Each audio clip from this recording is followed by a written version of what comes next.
बाबा साहब का मैनिफेस्टो पढ़ा है कभी? इंडिपेंडेंट लेबर पार्टी का, शेड्यूल कास्ट फेडरेशन का मैनिफेस्टो पढ़ा है? तो नहीं पढ़ेंगे, कुछ नहीं, मैनिफेस्टो कुछ नहीं, भारत का संविधान ही हमारा मैनिफेस्टो है। आरएसएस वाला सब संविधान बदल दिया, तब झाल बजाना, गांव में चले जाना। डिस इन्वेस्टमेंट मंत्रालय वाला बना है अटल बिहारी वाजपेयी के काल में। हमारे लोगों को पता नहीं, कई जगह हमसे पूछते हैं कांग्रेस ने भी ये किया, तो कांग्रेस ने तो बहुत कुछ बना के भी दिया, तुम्हारा पेट भी निकलवा दिया, दलितों का मिडिल क्लास बना दिया है।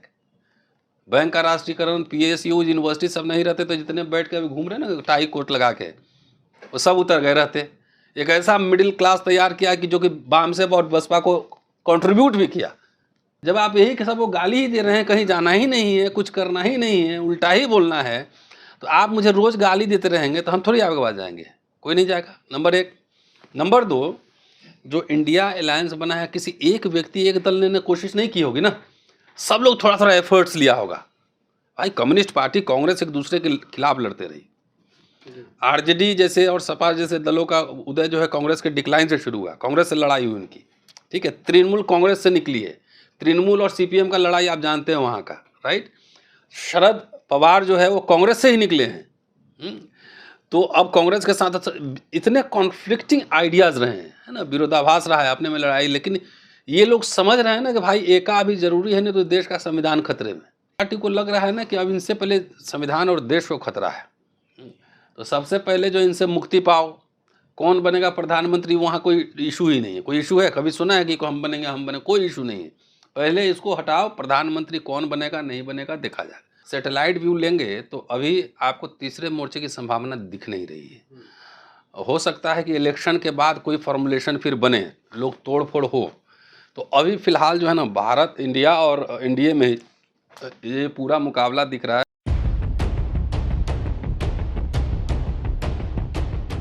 सर, क्या आपको 2024 के चुनाव को मद्देनजर रखते हुए लग रहा है कि भारत में तीसरे मोर्चे की संभावनाएं जो है वो बन रही है? जिस प्रकार से बसपा सुप्रीमो अकेले चुनाव लड़ने की और छोटी पार्टी को साधने की कोशिश, अंदर से बात आ रही है कि छोटी पार्टियों को मिलाकर के साथ बसपा चुनाव लड़ सकती है। अरे 800 से ज़्यादा पार्टी है देश में। छोटी पार्टी कितने वोट हैं? 10 है, 20 है, 50 है, 50,000 लाने की क्षमता है। ये बात है, अच्छी बात है कि कोशिश करें तीसरा, लेकिन अभी जो सैटेलाइट व्यू लेंगे तो अभी आपको तीसरे मोर्चे की संभावना दिख नहीं रही है। हो सकता है कि इलेक्शन के बाद कोई फॉर्मुलेशन फिर बने, लोग तोड़ फोड़ हो, तो अभी फिलहाल जो है ना, भारत, इंडिया और एनडीए में ये पूरा मुकाबला दिख रहा है। और लेंगे तो आप कैसे लेंगे, कैसे बनाएंगे? आंध्र प्रदेश, तमिलनाडु, केरला ऑलरेडी इंडिया का पार्ट है, तमिलनाडु पार्ट है, कर्नाटक में कांग्रेस है ही उधर।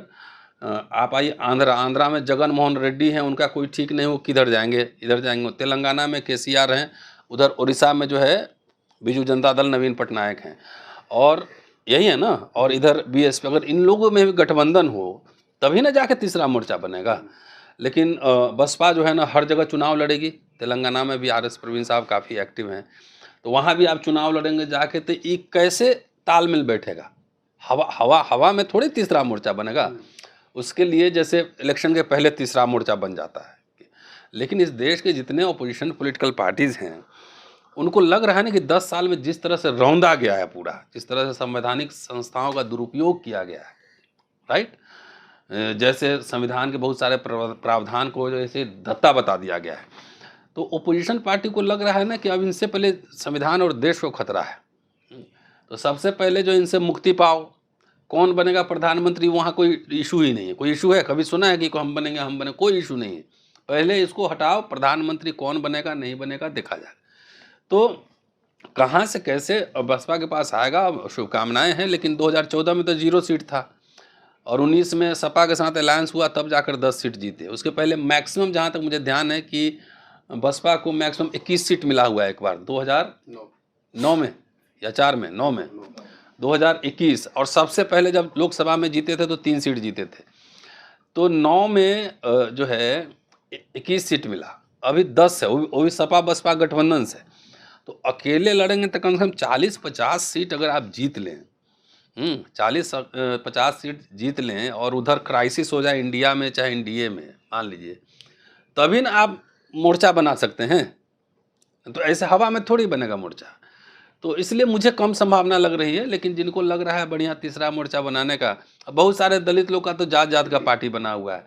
सब इलेक्शन में कैंडिडेट खड़ा करता है, फिर कुछ मिल गया तो फिर बैठ भी जाता है, कोई 100 वोट लेता है, कोई 200 वोट लेता है, और सबको हुक्मरान बनना है।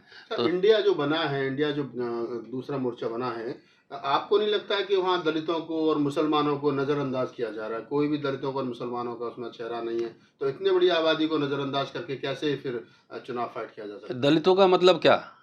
दलितों का कोई नेता नहीं है, बसपा नहीं है, तो फिर बसपा नहीं, बसपा पूरे देश में दलितों की जिम्मेदारी पूरी बसपा की है। उत्तर प्रदेश में भी विधानसभा चुनाव हुआ, एक विधायक जीता है, वो भी ठाकुर जीता है। सर वोट तो 1 करोड़ से ज़्यादा है ना। कोई बात नहीं है, जब आप शुरू से ये कह रही हैं, सब पे अटैक ही कर रही हैं, सरकार में बीजेपी है, बीजेपी के खिलाफ कोई आंदोलन नहीं हुआ, और इंडिया पे भी अटैक कर रही है। इन्होंने लिखा है ना कि राष्ट्रपति को स्वयं संज्ञान, सॉरी, चीफ जस्टिस को स्वयं संज्ञान लेना चाहिए। तो दिख रहा है ना कि आप बीजेपी से कम और इंडिया से ज़्यादा लड़ रहे हैं। ठीक है, जब आप यही सब वो गाली ही दे रहे हैं, कहीं जाना ही नहीं है, कुछ करना ही नहीं है, उल्टा ही बोलना है, तो आप मुझे रोज़ गाली देते रहेंगे तो हम थोड़ी आपके पास जाएंगे, कोई नहीं जाएगा। नंबर 1। नंबर 2, जो इंडिया अलायंस बना है, किसी एक व्यक्ति, एक दल ने कोशिश नहीं की होगी ना, सब लोग थोड़ा थोड़ा एफर्ट्स लिया होगा।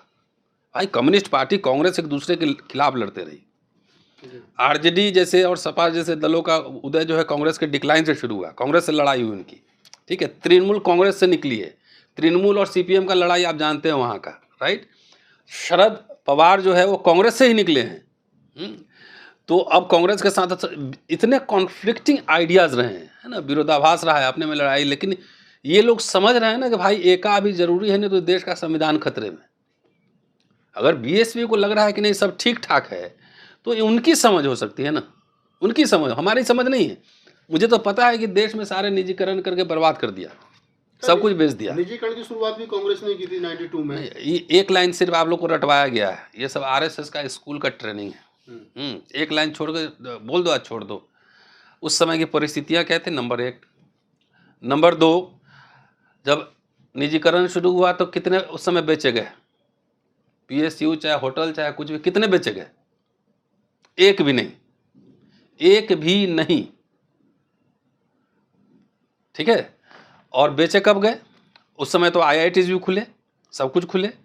तो जब निजीकरण हो रहा था उस समय तो मैं बीए का स्टूडेंट था, लेकिन बड़े बड़े नेता तो दलित लोग संसद में बैठे हुए थे, उनसे जाके पूछो ना कि आप क्या कर रहे थे उसके लिए। दूसरी बात, डिसइन्वेस्टमेंट मंत्रालय बना है अटल बिहारी वाजपेयी के काल में।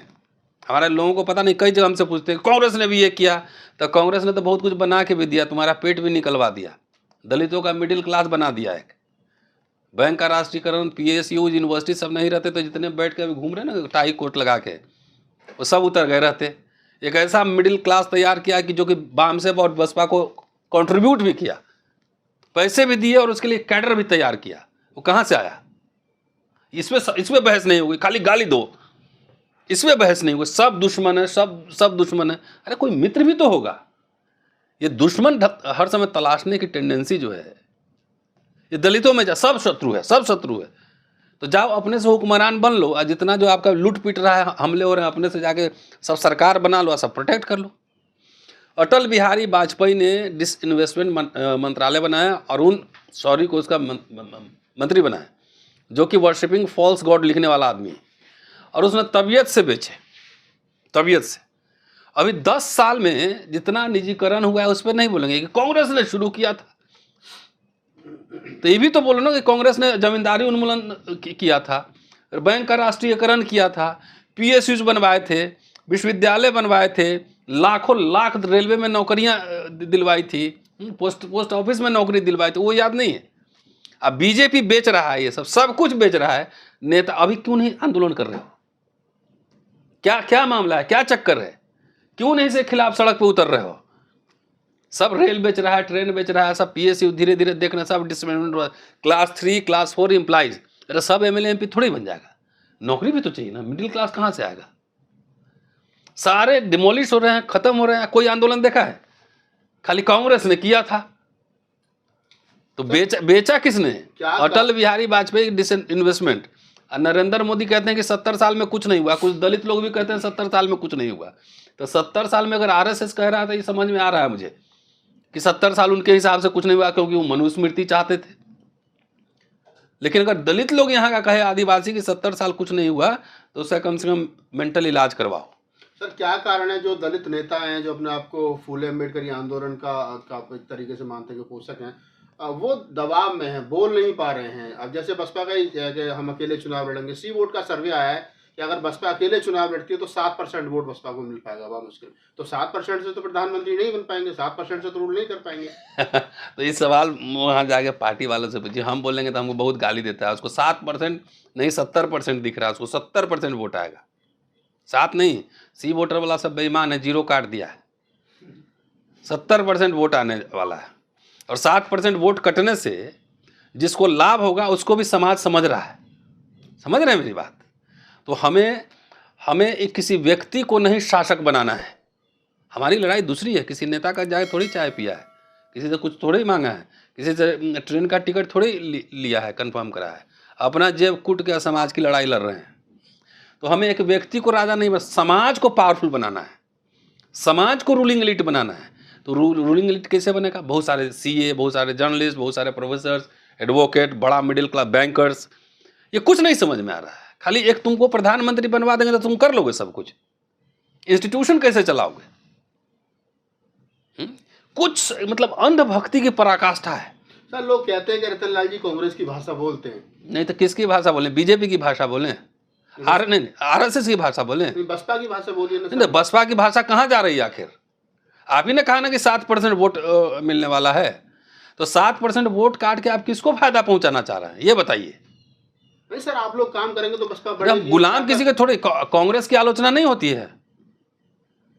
आपने सुना नहीं मुझे? लगातार जब कांग्रेस सरकार में थे उनके खिलाफ आंदोलन कर रहे थे। लेकिन वहां तो हम जाके मैं मिल सकता हूं, किसी नेता से बात कर सकता हूं। हमारा काम जो है डेलीगेशन ले जाके मेमोरेंडम देना है। हम लोग आंदोलन नहीं करते हैं, सड़क पर नहीं उतरते हैं। 2 बड़े बड़े आंदोलन ऐसे ही हो गए। बस पहले कोई ट्रेनिंग स्कूल है आपका? पूरा सोशल मीडिया पे पढ़िए, कांग्रेस का दलाल है, ये है, इसके अलावा 2 लाइन के अलावा कुछ नहीं आता है। विमर्श करो, बहस करो हमसे, आ जाओ, सेमिनार ऑर्गेनाइज कराओ। ढंग से 4 लाइन लिखना पढ़ना आता है? बाबा साहब का मैनिफेस्टो पढ़ा है कभी? इंडिपेंडेंट लेबर पार्टी का, शेड्यूल कास्ट फेडरेशन का मैनिफेस्टो पढ़ा है? तो नहीं पढ़ेंगे, कुछ नहीं, मैनिफेस्टो कुछ नहीं। भारत का संविधान ही हमारा मैनिफेस्टो है। आरएसएस वाला सब संविधान बदल दिया, तब झाल बजाना, गांव में चले जाना, सब नौकरी फोकरी खत्म। गांव में भैंस चराओगे ना, खेती बाड़ी करोगे, तो उसके बाद पेट, चर्बी उर्बी सब ठीक हो जाएगा, सब एकदम फिट हो जाएगा। एकदम प्रकृति के पास जाके रोटी ले जाना, प्याज लेके जाना, मार के इसे कूच के नमक के साथ खाना, एकदम दलित लोग प्रकृति के बीच चला जाएगा। ये पूरा आरएसएस का एजेंडा है कि दलित मिडिल क्लास को खत्म करो। लाख से ज्यादा स्कूल बंद हो चुका है।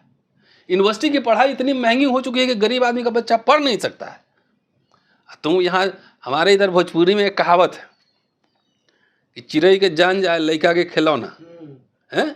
चिड़िया मरी जा रही है, बच्चा खेल रहा है। समाज पूरा जो है ना, समाज की हालत खराब होते जा रही है। सफाई कर्मचारी जाके देखिए, 12,000 15,000 में महीना काम कर रहा है, गटर में मर रहा है। नौकरियां नहीं मिल रही, स्कूल कॉलेज सब महंगे हो गए, हेल्थ फैसिलिटीज नहीं है, सरकारी अस्पताल में कोई जा नहीं रहा है। तुमको नशा चढ़ा हुआ है कि हुक्मरान बन जाएंगे। समाज बच ही नहीं रहा है। बताओ ना, कहाँ कितने हिस्टोरियन पैदा किए हुक्मरान बनते बनते, कितने सोशल साइंटिस्ट पैदा किए? कुछ नहीं, खाली नशे में हैं। यहाँ लोग, हम तो लोग को देख रहे हैं ना, लोग की तड़प देख रहे हैं। एक नौकरी निकलती है, क्लास 4 की 500 एप्लीकेशन आ रहा है, और वही बीजेपी सरकार ने क्लास 3 या क्लास 4 को एकदम खत्म कर दिया है ठेके पे। इसको कभी नेता को बोलते सुने हो? इसके लिए कोई आंदोलन सुने हो? अरे सर, सरकार बन जाएगी बसपा की तो सब कुछ ठीक हो जाएगा ना। हाँ, अच्छी बात है, इंतजार कीजिए। इसका मतलब जब बनी होगी उस समय तो सब कुछ ठीक हो गया होगा। नहीं, प्रधानमंत्री बनने दो ना एक बार। नहीं, जब बनी होगी तो सब कुछ ठीक हो गया होगा ना। काफ़ी काम हुए, पार्क बने, सब कुछ बने, कांशीराम आवास योजना बनी, लेकिन उसी समय बहुत भयंकर आरोप भी लगे। ये भी बात है ना। तो सरकार बनवा लो, हमारी शुभकामनाएं। इलेक्शन जब शुरू होगा, प्रचार में जाओगे तो आके मेरे से 5,000 चंदा भी ले जाना। प्रचार करोगे तब, ऐसे नहीं दूंगा, ऐसे बहुत डंडी मार सब है। तो आप लड़ेंगे सर फिर चुनाव? नहीं नहीं, अभी नहीं।